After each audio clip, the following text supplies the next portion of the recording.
Hey artists, welcome to another video. Today is a bit special to me because this painting is one that I actually did purely for myself without the purpose of selling it. It was a piece that I really wanted to do, something that I'm going to hang in my own home. It utilizes some techniques and some mediums that I used to work with a lot, and this really made me realize that I really want to get back to using them. So as you can kind of see in the background here, there's these really beautiful patches of gold leaf. Now, this is imitation gold leaf, which if that's all you're able to use, go ahead and use it. Real gold leaf is extremely expensive, and I wanted to be able to use as much as I wanted without really feeling, that pressure to make it perform properly. But yeah, so what I wanted to do here is I wanted to have a relatively large scale painting, something that's a little grungy, with one of my favorite animals of all time, a barn owl, decked out with some shiny gold leaf. I love this stuff. It's kind of gaudy, and honestly, that makes me love it even more. And especially when it's paired with a bit of a grungy element, this stuff is my favorite, and I'm definitely going to be doing a couple more paintings in this style.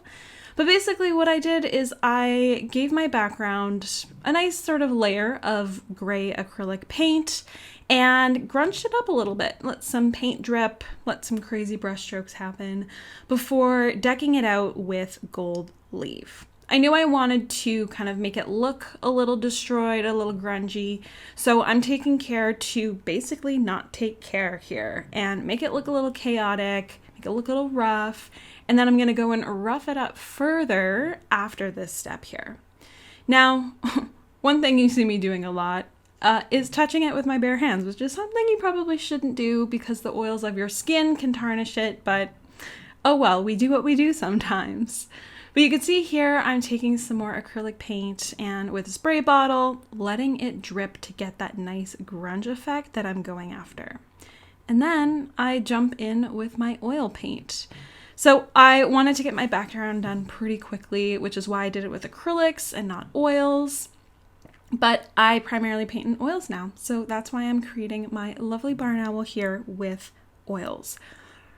Because the scale of this painting is really big, it's 30 inches by 40 inches, I'm obviously using a pretty large brush just to cover that space, but I also wanted to work with a really large brush because I wanted it to have a more painterly look. If I had a bigger brush, I'd be using a bigger brush, but that was the biggest I had at the moment. But I really want to start embracing more of a sort of painterly rough feel, a little bit more impressionistic. I want to embrace that aspect in my artwork because for me, it feels super, super fun.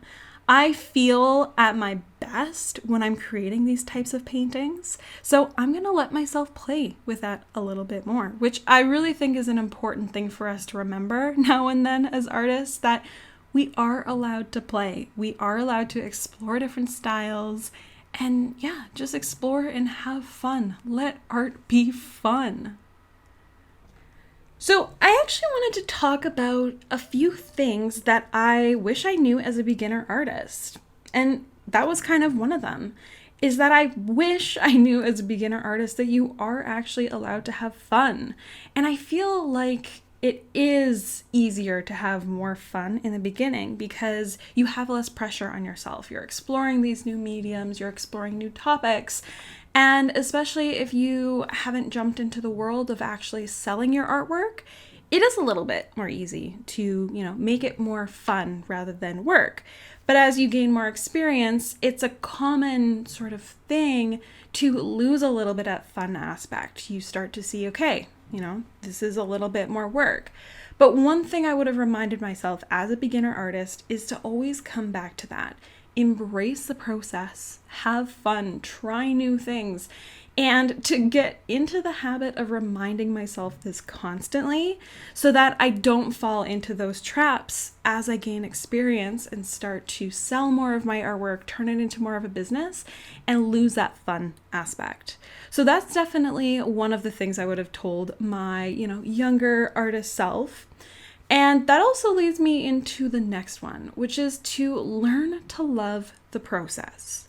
Now, inevitably, there are going to be certain parts of your painting process that you like less than others. For instance, I absolutely hate transferring my sketch to my canvas, especially with really intricate pieces of artwork. But it's part of the process. And another common thing that I've noticed myself as a beginner artist struggled with, and I've heard from a lot of other beginner artists, is battling that ugly phase that a lot of artwork goes through. It can be really scary to have this big, beautiful image in your head of what you want the painting you're working on to look like. And then when it goes through that inevitable ugly phase, it can be really hard to see it through to the end because you don't necessarily have the experience to know that it's gonna turn out in the end. You just gotta persevere through that ugly phase. And so one of the biggest things that I'm really thankful that I learned through my experience as an artist is to love the process. Now, I love that ugly phase because it almost gives me a license to play a little bit more and let it get kind of crazy because I have enough experience to know that I'm going to be able to turn it around and that it's all part of the process. So I'm not, struggling with that fear of, oh, what did I do? Did I just ruin everything? No, I know it's actually going to turn out, and I'm allowed to enjoy all of those phases, including the ugly ones. They're part of my favorite part of the painting process now. So this thought process of learning to love the process, that leads to one of the next lessons that, I wish I knew as a beginner artist. And that's the understanding that things are kind of going to suck at first. And that's totally okay. If you're starting something new, even if that is art as a whole, or if you're picking up a new medium, you're trying a new style, maybe you're painting a new subject for the first time, things are going to suck at first because you've never done it before. And that's totally okay. We all go through that phase, but yet somehow we get it up in our heads that we have to be perfect at everything that we do, even if we've never done it before. So it's really important to remind ourselves that, there's a learning curve to things, and you're going to create some, pieces of artwork that you don't love, but that's part of the process. You need to be able to create that artwork that you don't really like, that you think is unskilled or looks bad in your opinion. Those are important pieces because without those, you never really progress at all. You need to persevere through those phases in order to get better. I really wish I knew that as a beginner artist because there's probably a lot of other subjects that I would have loved painting or different styles or different mediums. And in certain areas, I did persevere and I'm really thankful for that. But it's just a really important understanding to have that, you're going to suck at first, and that's totally okay. You can revel in it, learn to love the process, and understand that everyone was where you were at one point, and that's beautiful. So the last thing that I really wish I knew as a beginner artist, and one that I still find myself coming back to this lesson and reminding myself of this, is that perfection doesn't exist. And to take comfort in it rather than being stressed by this fact. Perfection it's such a tricky thing. We get it up in our heads that we have this one big, beautiful thing that we're working towards, but we forget that everyone has a different view of what perfection is. And where this really can hurt us as artists is we hold ourselves back. I know I have definitely had opportunities and moments throughout my painting experience where I didn't actually post artwork or I didn't complete artwork because it didn't hit my view of what perfection is or what I was fully capable of. And as a result, I kept it hidden forever, or I painted over it and destroyed it, or just hid it like in a shame closet somewheres. And I didn't actually grow from that piece. That is the dark side of what perfection is. So I wish I knew that perfection doesn't exist. What you think is perfect, someone else is going to think is not perfect.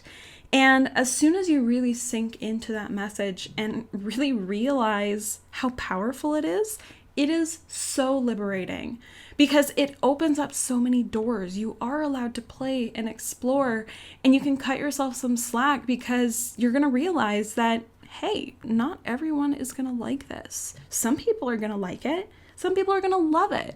And that's amazing.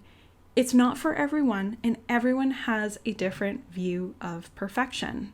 And that is such a liberating thought to me. So definitely would have told my younger artist self that, and it's still something that I need to remind myself of on a daily basis. Well, that brings me to the end of this painting. This process was such a beautiful one for me. I absolutely loved creating this artwork, and I cannot wait to hang it up in my home. I hope you enjoyed listening about some of these things I would have told my beginner painter self. And maybe you had a couple of things pop up for you. So leave me a comment if you have any other things that you would have told your beginner painter self. Thank you so much for watching, and I will see you in the next video. If you're craving more help with painting a realistic wildlife easily, then you will love the Wildlife Painting Academy. Each month, new masterclasses are added, complete with my voice walking you through every moment, paint mixing recipes, reference photos, and so much more. You can check it out in the link in the description of this video.